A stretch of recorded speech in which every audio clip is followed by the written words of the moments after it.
45 minutes ici à Bujumbura, il est 10h des montagnes universelles. Madame, messieurs, bienvenue si vous nous rejoignez. Patrice Kini, c'est mon nom et c'est pour moi un grand plaisir de vous présenter ce journal du 15 janvier de l'année 2023. On est le début de la semaine, nous sommes lundi le 15. Tout de suite, commençons d'abord par les sommaires de ce journal. L'eau et l'électricité, c'est le problème qui sera résolu d'ici là par la société Régie des eaux. C'est là. Ce sont les propos d'Albert Manigomba, il est directeur général de la Société Régie des eaux. Vous allez suivre beaucoup plus dans ces journaux. Et aussi les habitants de la zone Bouterere se disent inquiets des déchets sur les dépotoirs se trouvant dans leur localité. Ils implorent que cette dépotoir puisse être amené ailleurs. On vous réserve tout dans ces journaux. C'est tout pour le sommaire. Bienvenue si vous nous rejoignez, madame, ici.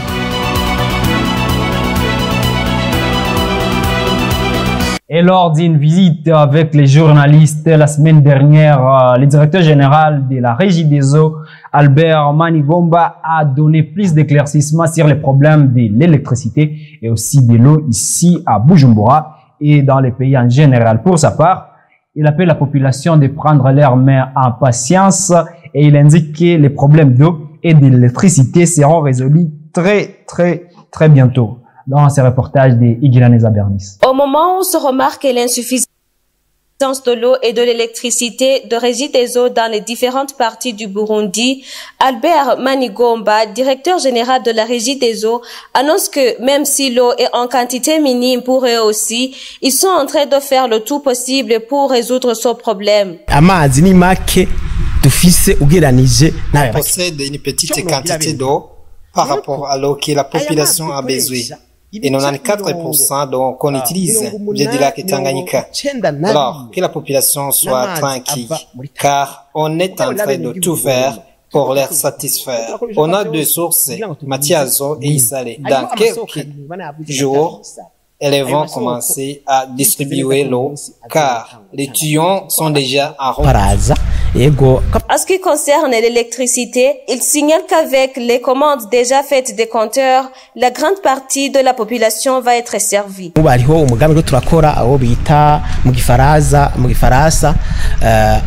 Accès à l'énergie phase 1. On a le projet intitulé Accès à l'énergie première phase 1. Dans ce projet, on va distribuer l'électricité dans 36 centres. Et dans ces 36 centres, il y a 21 communes qui n'avaient pas d'électricité. On va donner les compteurs à 25 000 personnes. Il a dit ça lors de sa visite dans les 3 postes se trouvant à Kabedi, Kamenge et Rubirizi pour voir l'état d'avancement des travaux dans ces postes. Et pour la énième fois, la population de la zone Gatumba, commune Mutimbuzi, sont victimes des débordements des eaux de la rivière Rusizi. Pas plus tard qu'en date du 17 novembre de l'année dernière, les habitants de cette localité se sont lancés dans des travaux manuels des blocages des eaux de la rivière Rusizi et pourtant, l'eau continue à faire des ravages dans ce reportage de Jules Verne Nakiman.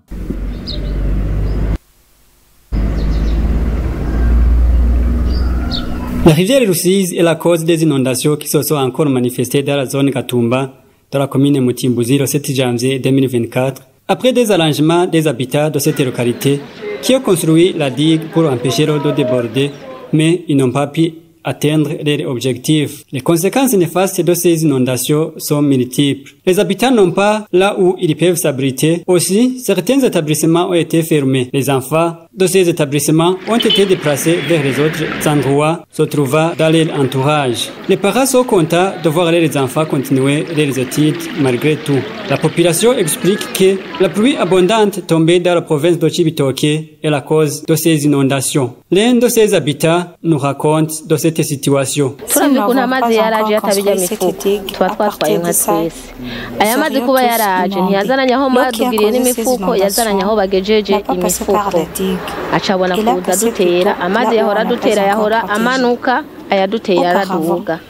Les eaux passées là où on a nécessaire, nous demandons l'aide en donnant les autres sacs pour continuer nos travaux de protection. Cela est ainsi alors que la population de Gatumba s'est arrangée en construisant une digue de leurs propres moyens pour se protéger contre ces inondations.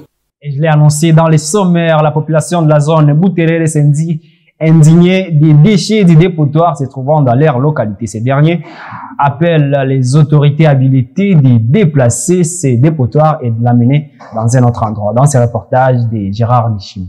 Nuise à la vie sociale et sanitaire.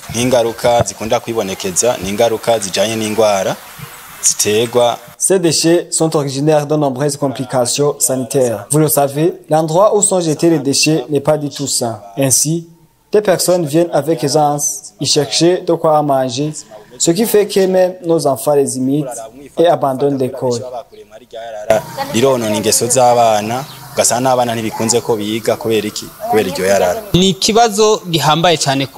C'est une question sérieuse pour notre santé. Aujourd'hui, au dépotoir Bouterere, se remarque un va-et-vient de personnes à la quête du jeter sous les déchets sans se soucier des conséquences.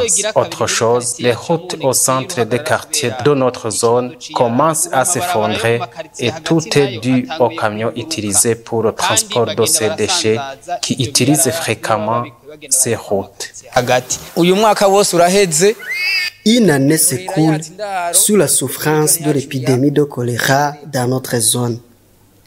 Le Croix-Rouge, les agents de santé et notre administration ont essayé de faire la prévention possible mais en vain. Ce dépotoir déstabilise vraiment notre santé. Ces habitants demandent la substitution de ce dépotoir vers un autre endroit comme promis par le gouvernement afin que leur vie soit protégée à tous côtés. On nous a promis que ces déchets ne continueront à se jeter dans le dépotoir de notre zone, mais cette promesse n'est pas encore tenue. Nous demandons l'État de chercher un autre endroit loin des ménages. Sinon, notre vie sanitaire va se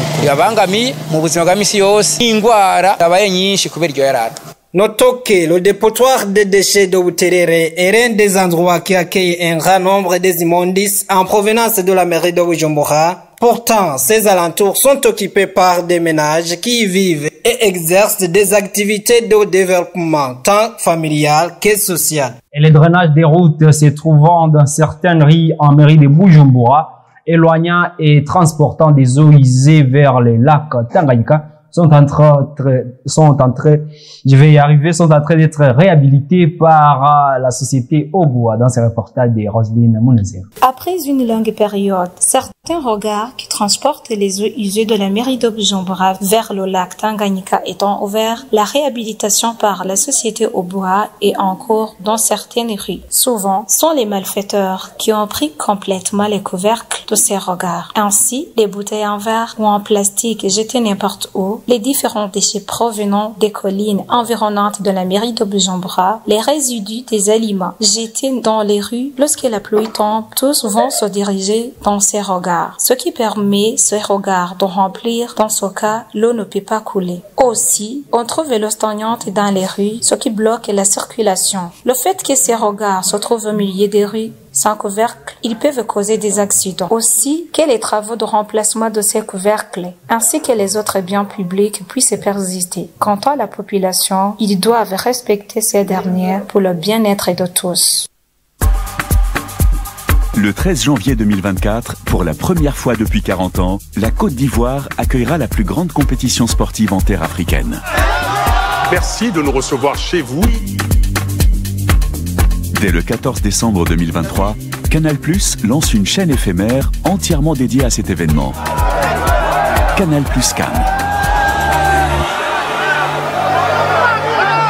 Nous on promet du grand, du très très grand spectacle et des étoiles, des explosions dans tous les sens. Action. Alors, c'est quoi mon plus beau souvenir de la CAN? C'est quoi ça? Ah oui, on ne vous l'avait pas dit? Sur Canal+ CAN, il n'y a pas que du foot. Je vous propose de parler business. Côte d'Ivoire, terre de cacao, terre de chocolat. Vous y retrouverez vos émissions préférées. Nous vous embarquons pour une plongée exceptionnelle. Il va y avoir des milliers de personnes dans quelques jours. C'est de l'adrénaline mélangée à l'émotion, à la joie. Canal+ CAN, c'est aussi des magazines qui vous emmèneront à la rencontre des Ivoiriens. On l'a de l'Ivoire qui vous montre le sublime visage de la Côte d'Ivoire. Et à la découverte des nombreuses infrastructures dont s'est doté le pays. Ça quoi à voir avec le football? Balater, Charlotte, on y vient?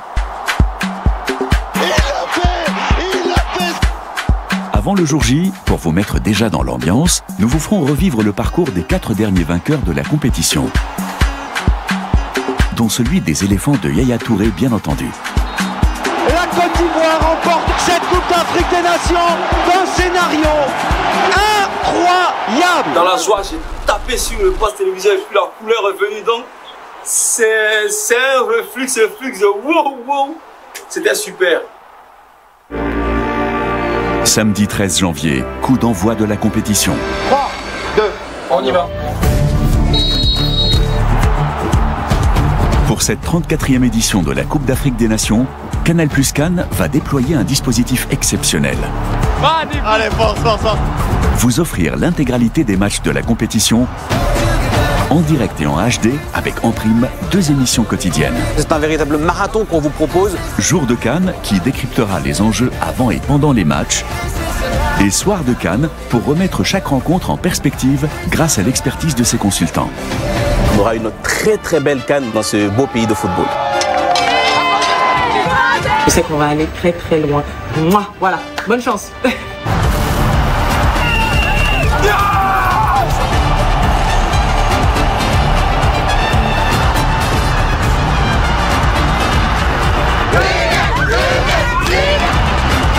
Une nouvelle chaîne arrive.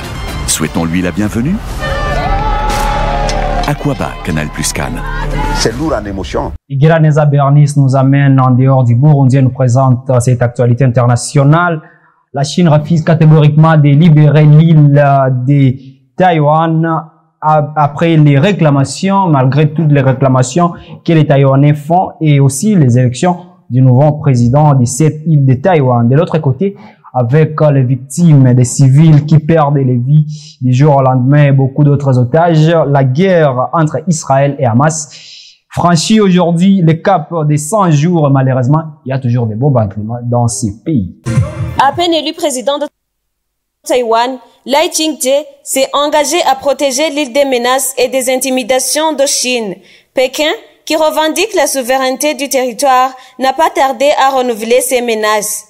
Toute pas vers l'indépendance de Taïwan sera sévèrement punie, a averti dimanche 14 janvier le chef de la diplomatie chinoise Wang Yi. Si quiconque sur l'île de Taïwan a l'intention d'aller vers l'indépendance, ils essaieront de diviser le territoire chinois et seront certainement sévèrement punis par l'histoire et par la loi, a déclaré ce dernier lors d'une conférence de presse commune avec son homologue égyptien Sameh Choukri au Caire. De son côté, Taïwan a appelé dimanche la Chine à respecter les résultats de l'élection, à faire face à la réalité et à renoncer à réprimer Taïwan, selon un communiqué du ministère des Affaires étrangères. Pékin, qui n'a jamais renoncé à l'usage de la force pour amener Taïwan dans son giron, a réagi à la victoire de Lai Ching-te en affirmant que cela ne changerait rien à l'inévitable tendance vers la réunification de la Chine. Lai Ching-te, âgé de 64 ans, est fervent défenseur à l'autonomie de territoire et qualifié par le Parti communiste chinois de dangereux séparatiste en raison de ses propos en faveur de l'indépendance de l'île. Il est arrivé en tête de l'élection présidentielle avec 40,1% des voix. Continuons notre actualité internationale à Israël et Gaza, où la guerre entre Israël et le mouvement islamiste palestinien Hamas a franchi le 14 janvier le cap de 100 jours, avec davantage de civils tués à Gaza et des proches d'otages israéliens toujours dans l'angoisse sur leur sort.